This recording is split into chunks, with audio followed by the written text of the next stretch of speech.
Joker premiere a while ago? Like,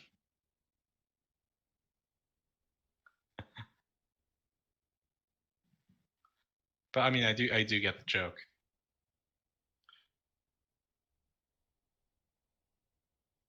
I don't know. Like, I feel like a lot of people gave that movie like some shit. I don't. I didn't see it, but I feel like it probably wasn't that bad of a movie.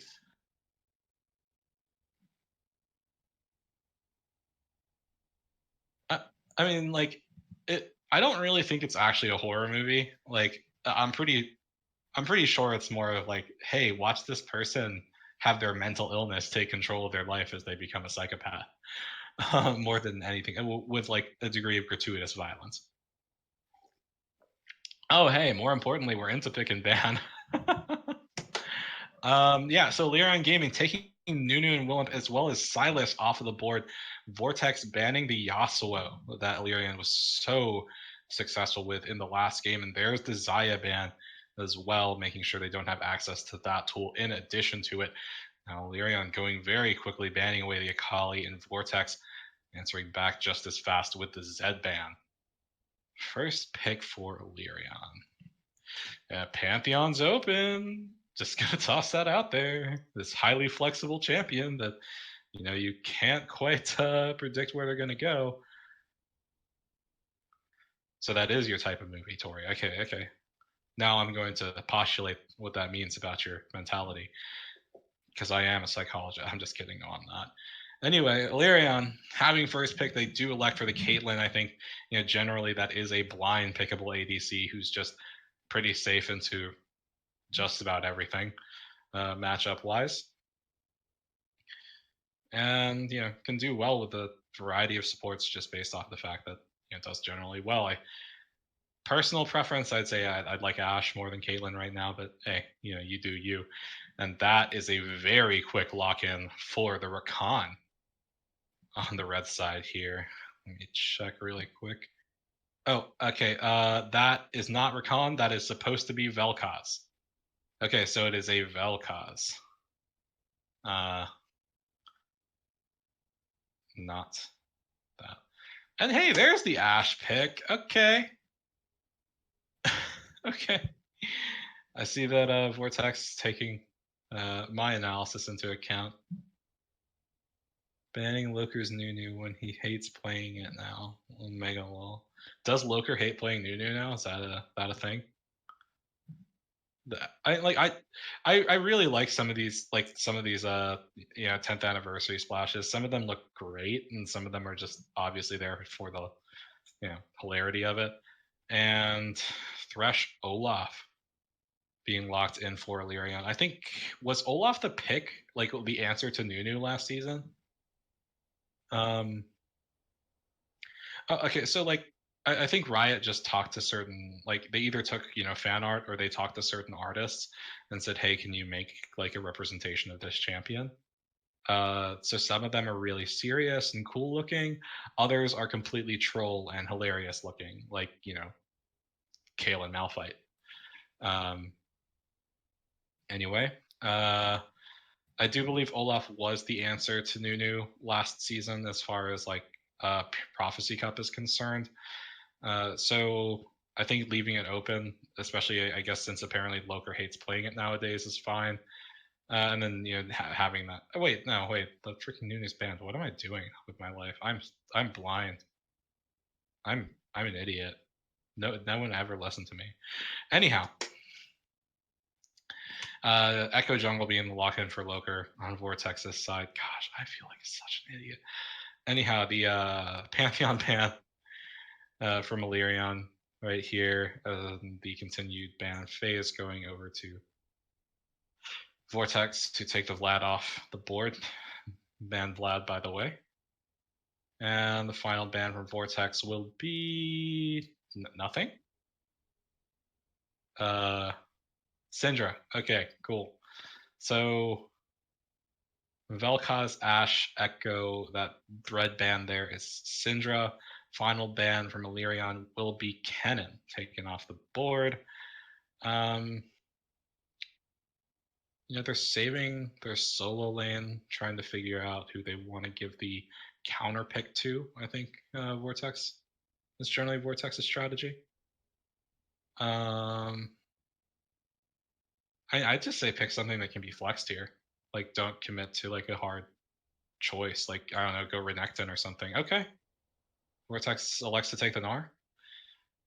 So that's definitely their top lane, which means they're going to take the mid lane counter pick for themselves. Overall, or Vel'Koz could be the mid lane as well. I'm just like pigeonholing myself into thinking that Vel'Koz is a support. But we'll see. Anyhow, what will Alerion answer to? Sion. Ooh, God. I'm getting some season 6 flashbacks to Prophecy Cup. Oh, God. Was it season 5 or season 6? I can't quite remember anymore.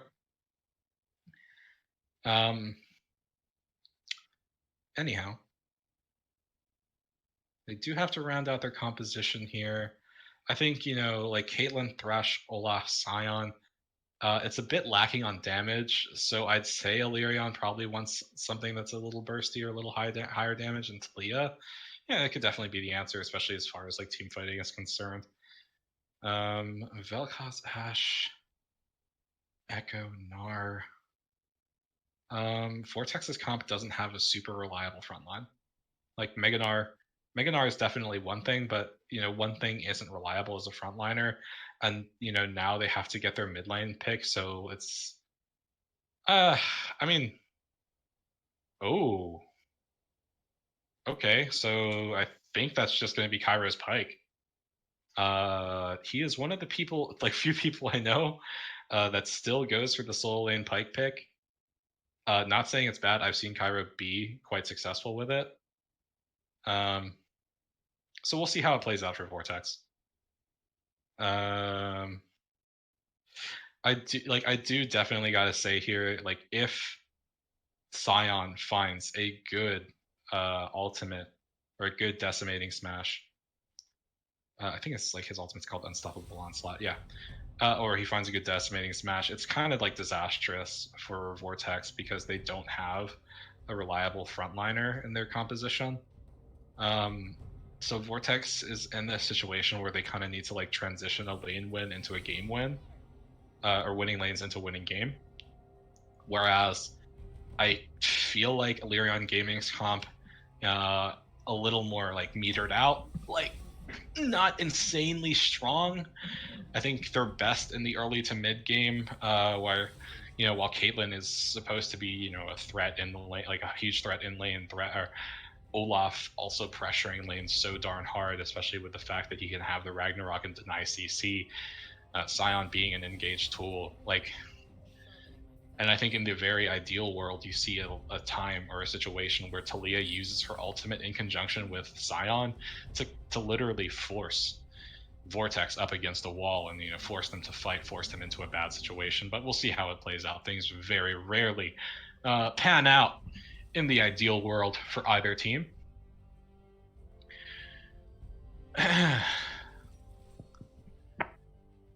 Anyhow. Da, da, da. We'll see how it goes.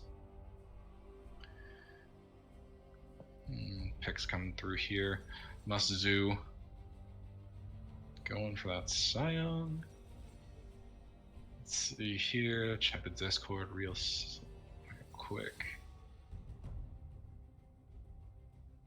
Nothing going on there. And yeah, we are in champ select proper.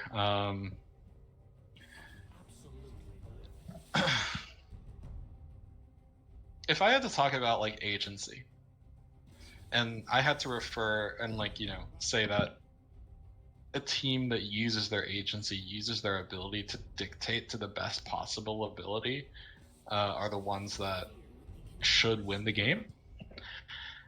Early on, I'd say, or at least I can definitely understand there. I think that's a bit better. I can understand or believe that Alerion's comp is a little more favorable than Vortex's. Gnar, you have to play around with your rage bar. It's a little more like higher coordination. And once again, just a general lack of frontline. Whereas on the other side, you have Olaf, you have Scion, who can be frontliners, as well as Thresh, Talia, and Caitlyn, who can just deal out very consistent amounts of reliable damage. But let's see how this goes. The other thing that I definitely have to say is that I actually think that Ashe Vel'Koz should be aggressive. And what I mean by that is I think that while Caitlyn does outrange an Ashe, you have powerful gank setup off of, I think Vel'Koz's E is Tectonic Disruption, or is that his W? Can't really quite remember.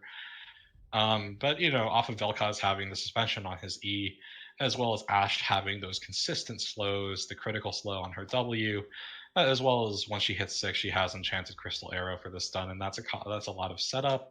It's a lot of poke early on. And if they use it effectively, the Caitlyn and the Thresh can be quite stifled. In the middle lane, Pyke isn't gonna have a good time in terms of farm. Like, he doesn't have like farming tools. His Q only hits one target now. His E stuns but doesn't deal damage to minions. But I also know that Cairo is comfortable playing this solo lane Pyke in the mid lane. And when you do have that pick, it's very much a case of I gotta hit 6, and once I hit 6, I can play aggressively, I can look for kills, I can look to snowball, and once I start snowballing, I can start accelerating the game for not just me, but for the rest of my team when you are playing Pyke. Jungle Echo, definitely a thing nowadays. And yeah, we'll see how it goes.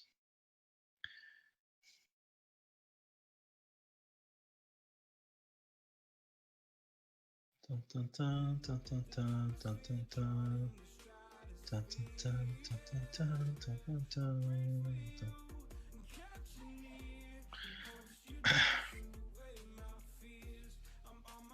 Can't see keystones.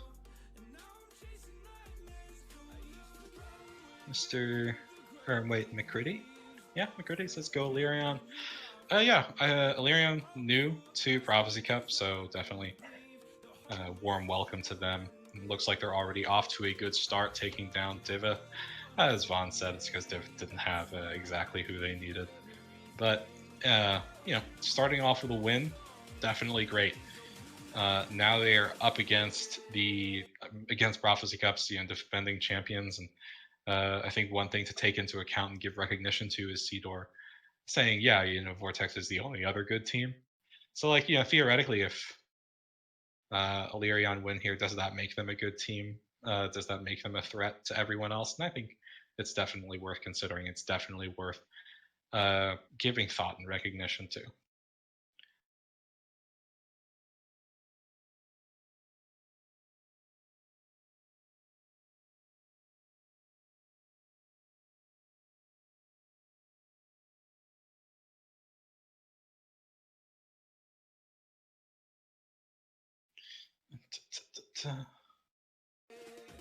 And I think Scion versus Gnar can be a bit of a wash. I don't think either of them should be pronouncedly aggressive versus one another.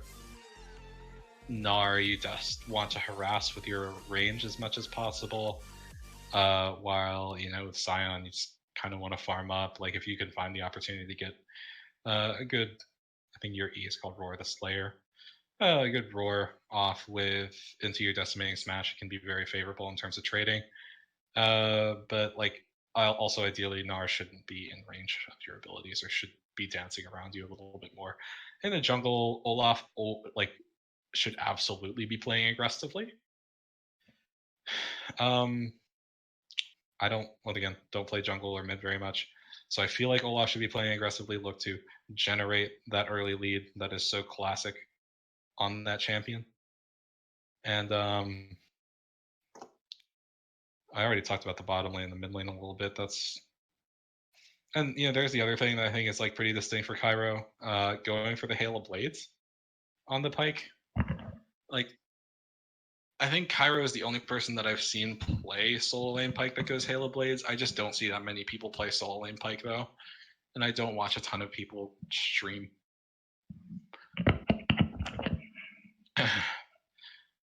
Does Jungle Echo go Conquer? I don't know. Anyway, we are almost into the game. No shocking keystones, I would say. Like, other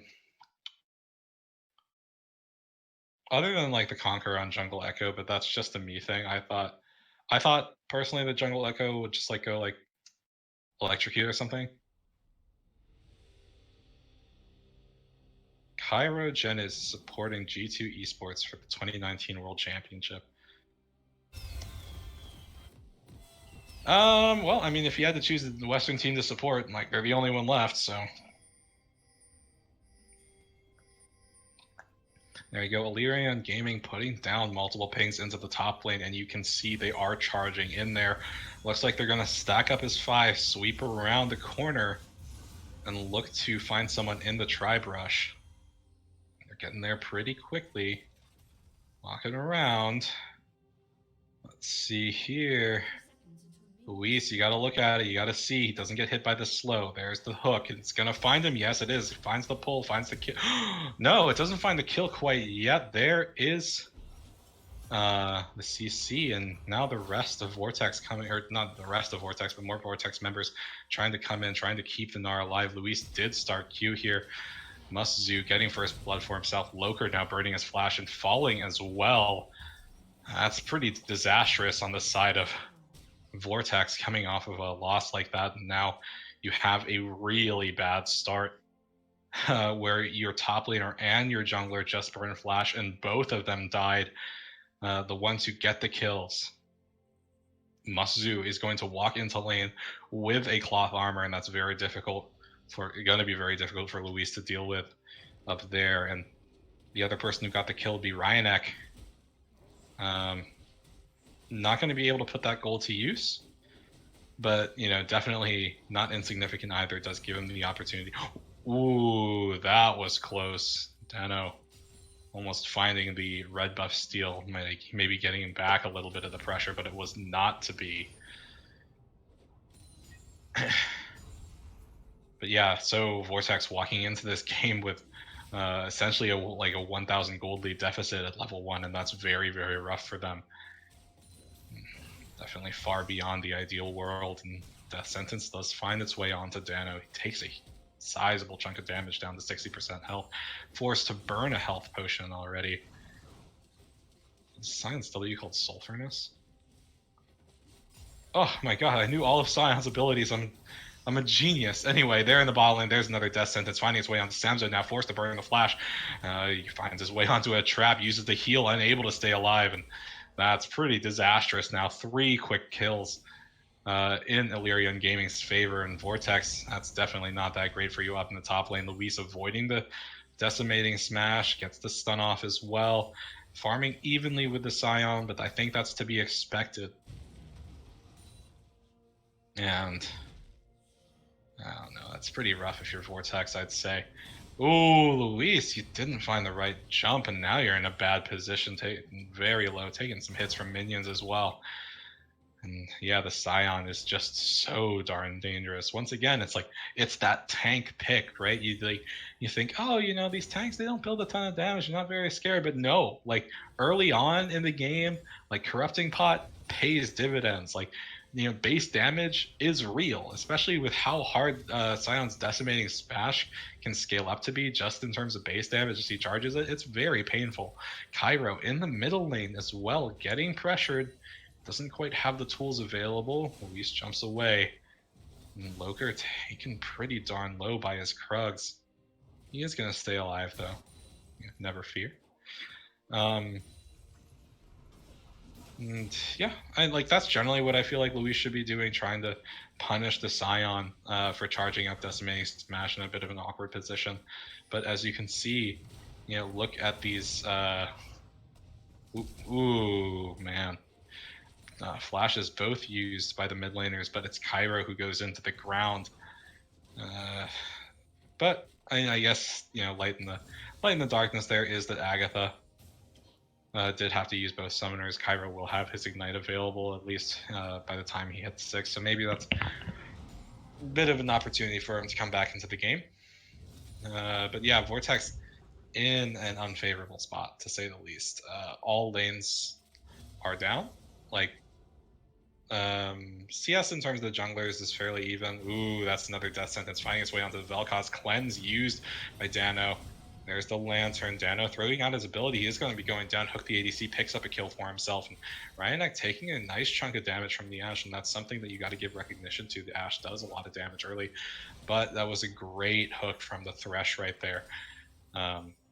Getting that death sentence, finding Dano, and the other thing that Dano misplayed a little on was using the cleanse so darn late, and now here's Loker getting caught out as the undertow slow on him. Is going to try to use the phase dive to get out, and he does do it. But the ADC does not find the death sentence this time, and things aren't quite going from bad to worse here. But that is the early Infernal Drake in Alerion Gaming's eyes, and I don't think there's a possibility for even the dream of a contest for Vortex, and this is just a conceded objective. Now Vortex, in rather spectacular fashion, down almost 3k gold at 5 minutes. And when you're facing a game like this, even in solo queue, it's just hard to stay keyed in, at least in my opinion, because at a certain point, you recognized you're at such a devastating deficit early, and you just gotta think about well, what can we do to get back into the game? We obviously don't want to lose slowly, but who in our team can be that general thing that we can play around? And things just aren't quite panning out yet for Vortex.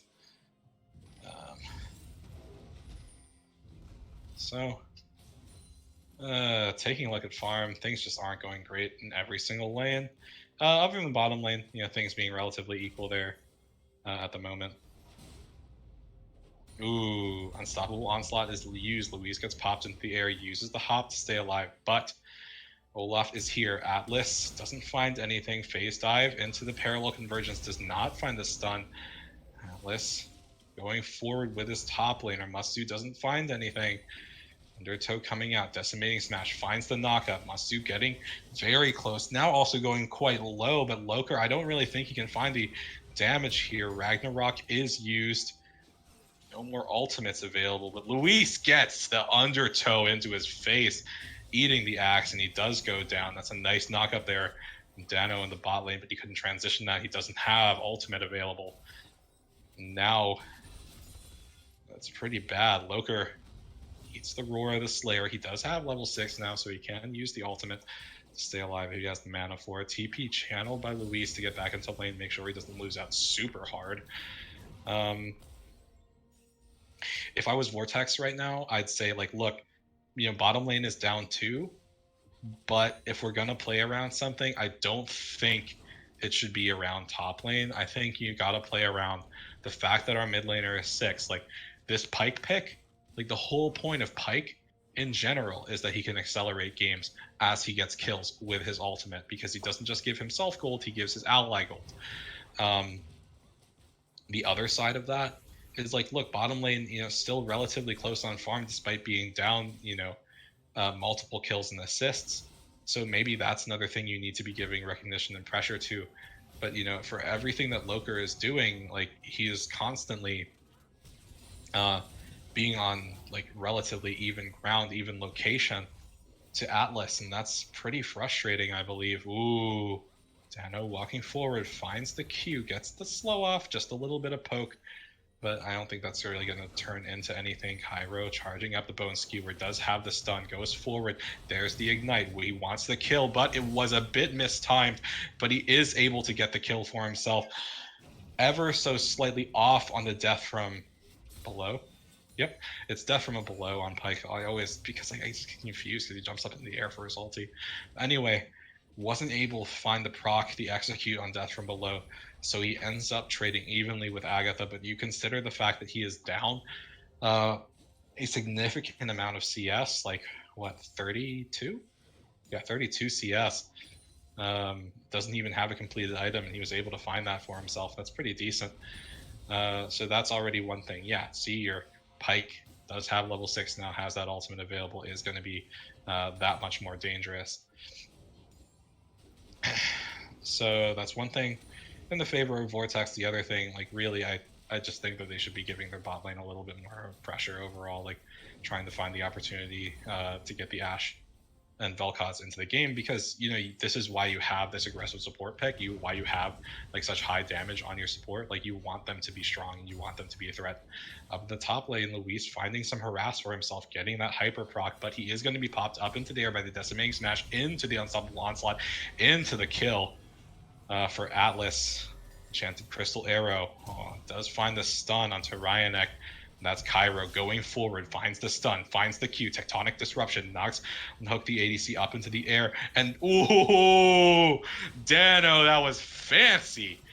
Loker now in the top lane, he is getting pressure. There is no Ragnarok available for Atlas, and now Agatha in a bad spot. The stun does not land. Cairo taken ever so low. Top lane, Loker finding a kill onto Must-Zu the Talia. There is no way out. There is no Weaver's Wall. There's the slow. There's the kill for Cairo. And Vortex saying, hey, guys, you guys are the new kids on the block, but we played in P Cup for a while. We are the oldest org, and we're going to tell you why. They're also the defending champions. So Vortex, hit pretty hard in this early game, getting those kills for themselves. Huge confidence boost. Parallel convergence. The shield hasn't quite landed. Loker gonna stay alive with it. Cairo is here now. Bone Skewer getting charged up. Is able to find the pull. Does he have the damage? Does he have the stun? No, it's not there, but now Luis is here. Undertow doesn't get the kill onto Loker, and now Cairo gets another shutdown for himself. Went from being down in terms of kills to being up quite a little bit. You look at the gold, and now he's 900 ahead against Agatha, even though he's down almost around 21 CS now. And yeah, like, you think about that, you think, man, that Pike was so far behind, but now look at that, he's almost like 1,000 gold up over his laning opponent, and that's the threat. That's the thing that frustrates people when they play against Pike. You can set him far behind, or he can be even in gold, but you give him an inch and he takes a mile. And that's something you got to be careful about. There's the flash forward with the Enchanting Crystal Arrow going for so much damage. And Hook the ADC and Ryanek completely evaporate in the bottom lane. Parallel convergence and both of the ultimates being coordinated by the bot lane, as well as Loker.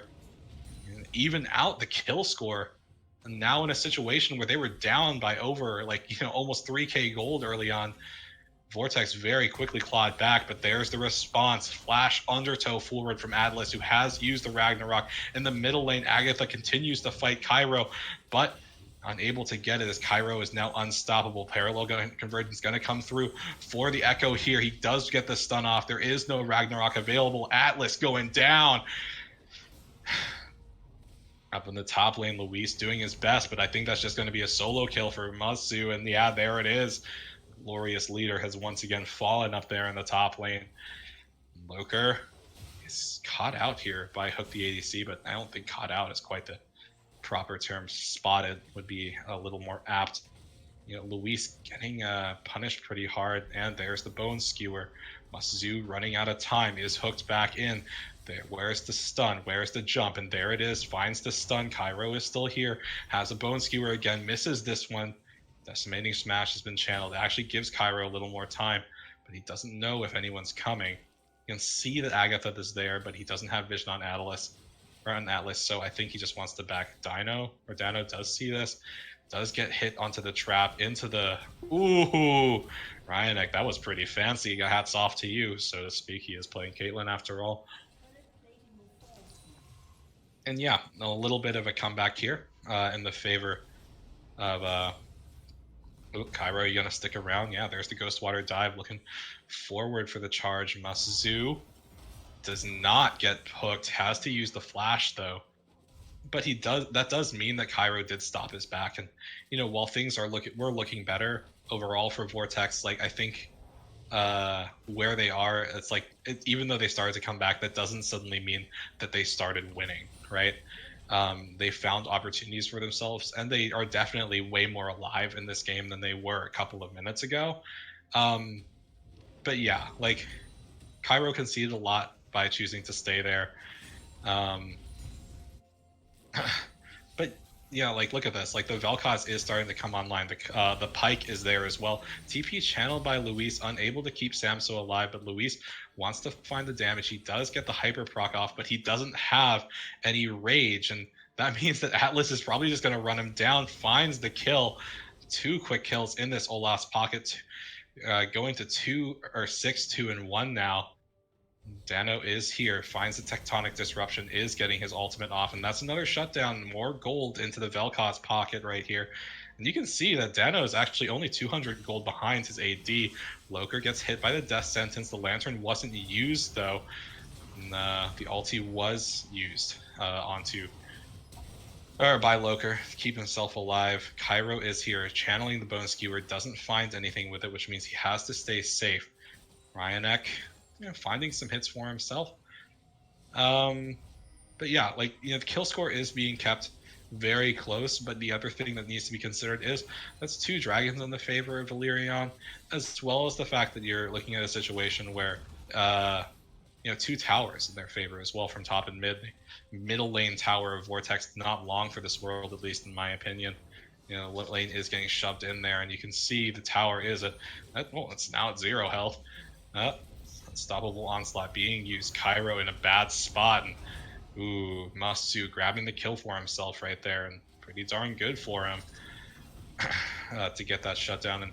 And this is actually something that I think is really interesting to comment on in terms of Sion, in terms of tanks in general, with Locket being given so much base armor value and still scales off your bonus health on these champions that use grasp and that stack HP so effectively, like a Sion pick, where so much of his HP comes from the fact that he just farms.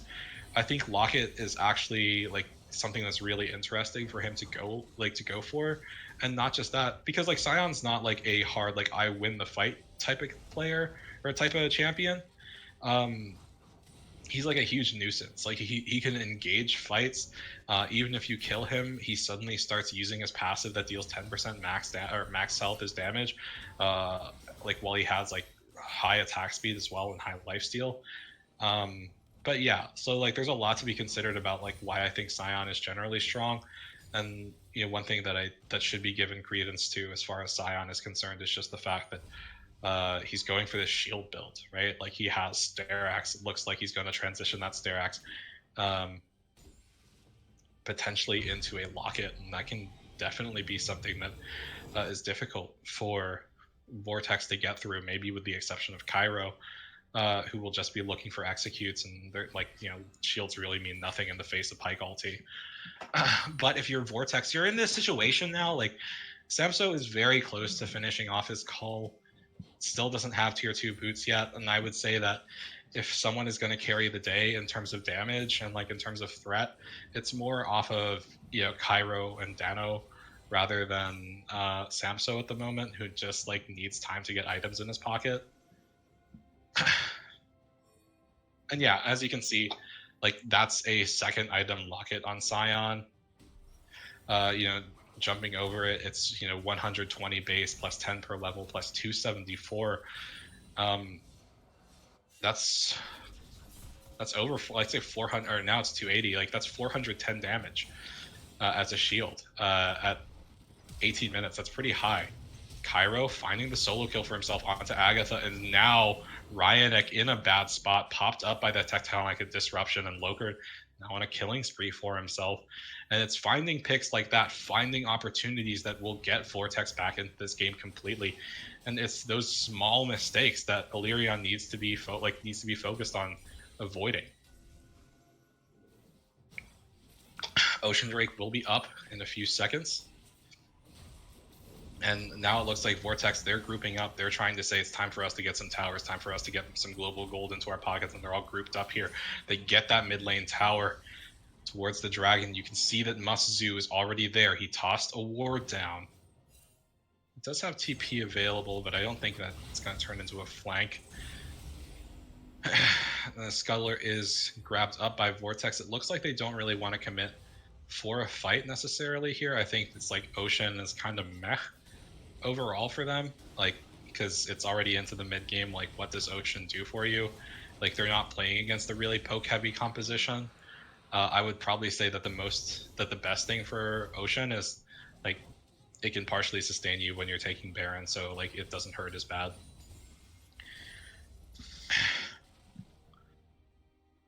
But anyway, now Alerion Gaming responding to Vortex's earlier push with the group up of their own. There is no one from Vortex here to contest. There is the Pike with the Ghostwater dive. Parallel Convergence stun doesn't find anyone, and Rift Herald is popped in the bottom lane. Q doesn't find anyone for the slow. There is the Ash Arrow finding the vital target of Ryanek, and whoa, Loker is instantly popped. Cairo taken very, very low as well, unable to find the death from below. Double kill already in Agatha's pocket, but look at this. Dano and Samso were still free hitting. Luis is still here. Musasu very low. Flash forward from the Gnar into the wall. And where is Atlas? He's there in the middle lane, but he's not quite going to be able to find his way in. Cleanse is used. Undertow does not find the stun, but the flash forward from the Olaf ensures that the Vel'Koz is dropped. And now Luis is the lone member of Vortex here in this mid lane. His teammates are not up for a couple of seconds. Loker us respawn. Samso and Cairo will be there very soon. And yeah, that was a decent enough fight, I think, for Vortex at the onset there. The thing that really hurts Loker is the fact that he just got bursted and he couldn't use Chrono Break to stay alive. But look at this. I don't think, Vortex doesn't have any idea that this is happening. They are just putting pings onto it right now, but the Baron is already at 50% health. Loker walking forward. I don't think he's going to be able to find the time.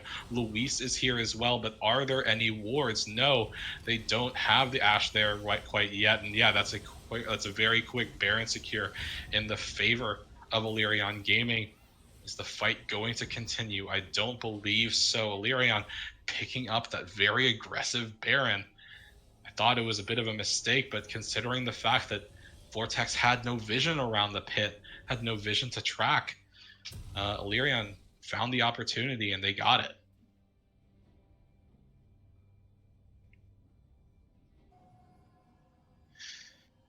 Whew, okay, so now that we're in a bit of a lull, like, we can take a look. Let's look at the gold first, and you can see that Samso down by around 1.4k gold. The supports, you can see that Dano up by 1,000 on his own. In the middle lane, Cairo 1.7k gold lead. But the more significant differences are in top and jungle. Atlas has just been doing quite well, to say the very least. And ooh, in the middle lane, that's a nice Vel'Koz ultimate. Doesn't find any kills, but it does put Agatha quite low, and that means that this Aaliyah needs to back. But hey, that's why you have Baron buff. And, that's the opportunity on your own to just back. But it looks like Agatha isn't doing it. The fight is breaking out. Ragnarok has been used by the Olaf. Cairo in a bad position, using the Ghostwater dive as well as the Yomu's Ghostblade, trying to stay alive, trying to use his passive to keep him healthy. He is taking a lot of damage. Loker is here, throws the Time Wander out. He does have Parallel Convergence, or doesn't have the Parallel Convergence. He's forced to use the Chrono Break. He's taken very, very low. One more hit will do him in. Caitlyn ulti thrown onto Luis, who's able to stay alive. Dano in a bit of a bad spot now, eating some auto attacks.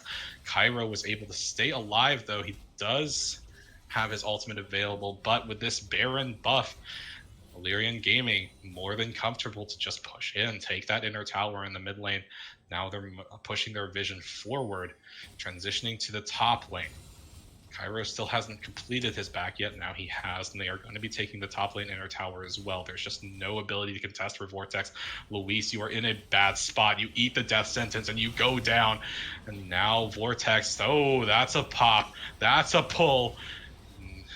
Ash Arrow is used, but it's a bit late. It doesn't really get anything done.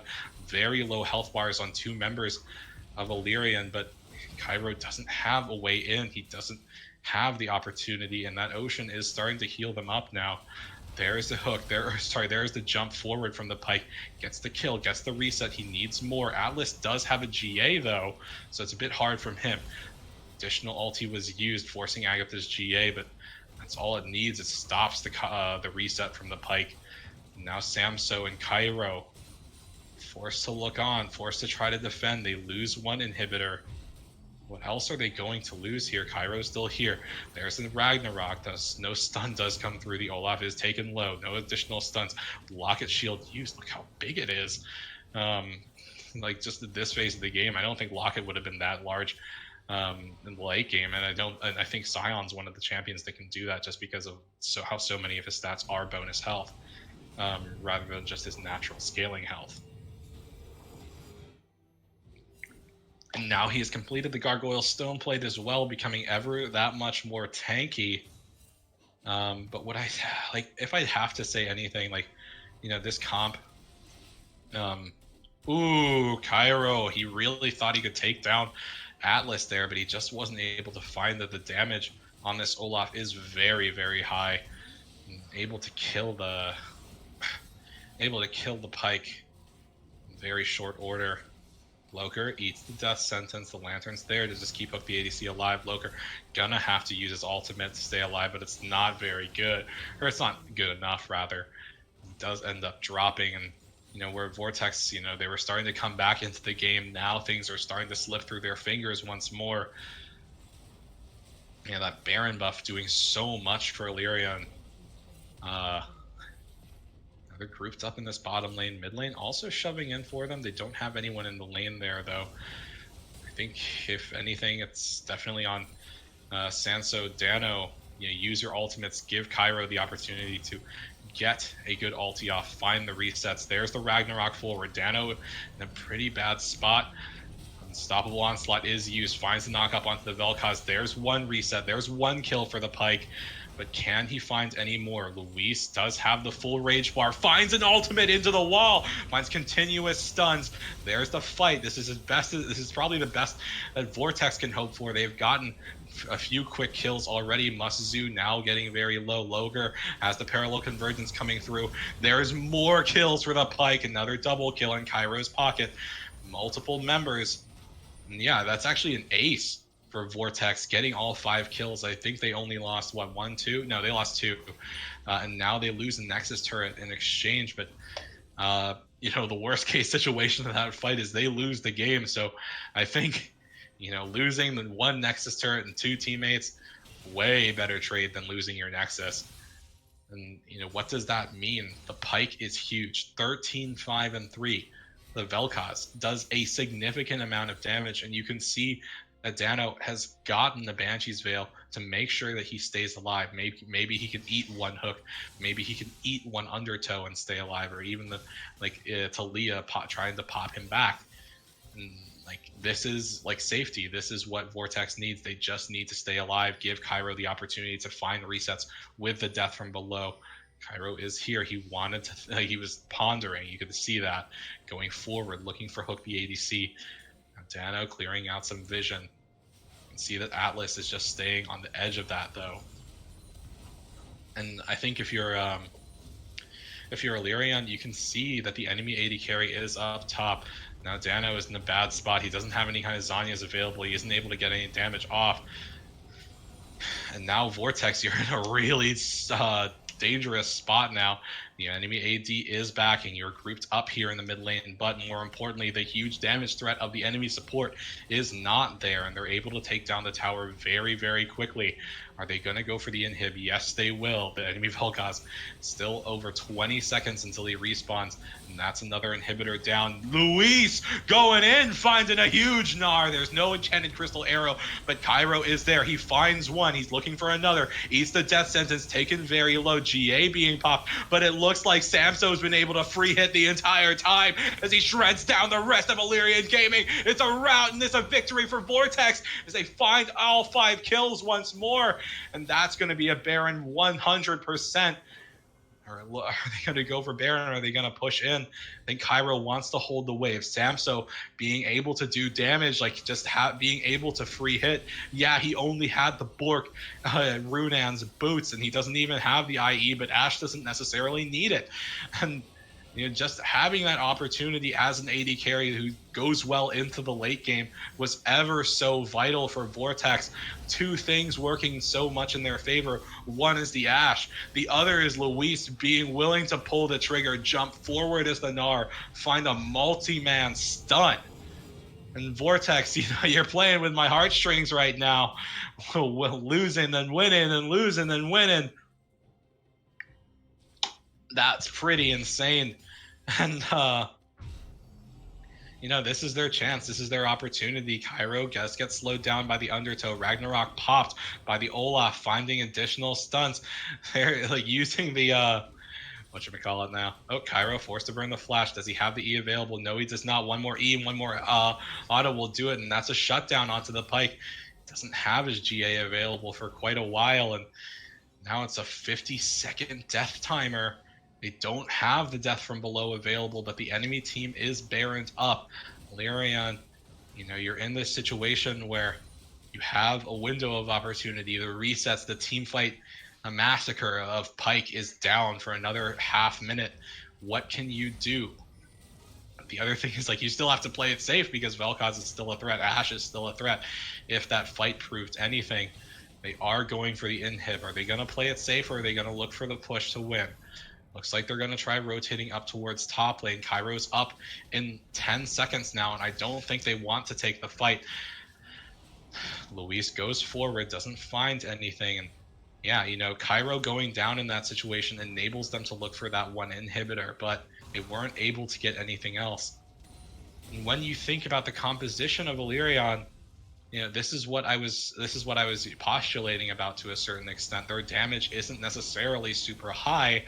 And the Taliyah, while it's definitely an AoE team threat, you got to play it careful, as well as with the Caitlyn there. Weaver's Wall used by the Taliyah. I'm not entirely sure why. I don't think it does a whole ton for them other than stopping potential aggression from Vortex, but it didn't even look like Vortex was in a position to engage right there, so I don't think it was the right call to use the Weaver's Wall there. Baron not up for a little bit, and Vortex looks like they're trying to find a death bush here. Hopefully bait somebody from Alerion in, but they are transitioning, rotating up towards the top lane, and be pressuring that final inhibitor as the bottom lane, the minions are starting to show up. The supers are starting to push into Vortex's base, and once again, this is Vortex at a pretty bad spot. The Ragnarok is used. Loker able to use Chrono Break. The Ashe Arrow does find a stun onto Hook the ADC. So many low health bars on the side of Alerion, but nothing quite getting done. Luis does get his ulti off. GA popped, but look in the bottom lane. The minions are pushing in. The super minions are going to be taking that final tower, I believe, and the fight continues. Double kill for Cairo, although he did fall, killing Ryanek and Hook the ADC. Atlas, Agatha, and Muszu are still alive. The final Nexus turret is down, and the Nexus is exposed. Loker now in a bad spot as his team wasn't there. He wants to find the kill onto Agatha, not able to find it with the phase dive. That's another shutdown. Agatha looking forward, wants to finish off this inhibitor, throws the Ragnarok out. He's not going to get CC'd for a little bit. He is going to be able to find that inhibitor. Maybe he pays for it with his life, but that's a pretty worth trade. That gives Alerion a little bit, the small period of having those double super minions to push in. And Vortex, they have to execute these fights so carefully. Actually, do they get any waves of double supers? Doesn't look like it. That's pretty tragic if you're Alerion, getting all three inhibs, but not actually getting a single wave of double supers. Oh wait, no, they're in the bottom lane, right there, and top lane. Nothing in the mid though. No, nothing in the mid.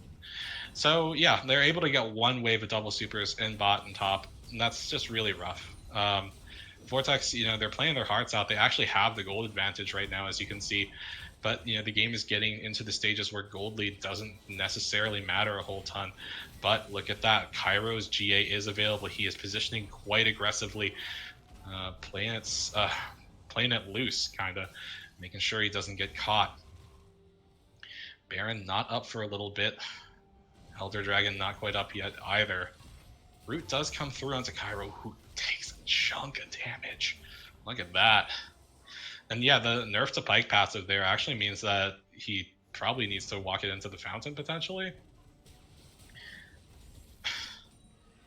And yeah, Vortex needs to play defensively. They need to address these supers in their base right now. Make sure that their base doesn't fall to the minions while they're looking for a fight. And yeah, this is just very, very difficult from Vortex. They're looking for more to happen. They're looking for the opportunity to make the fight. Luis is low. He looks for the flash. He does find the Gnar, but it's not super great.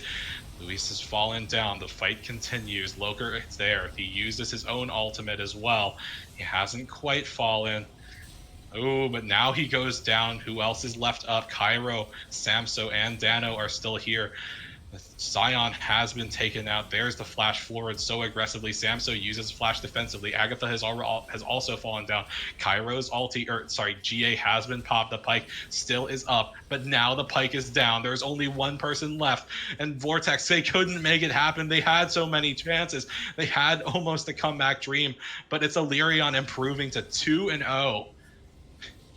Well, hats off to them. This was the longest game of the night, almost 35-15.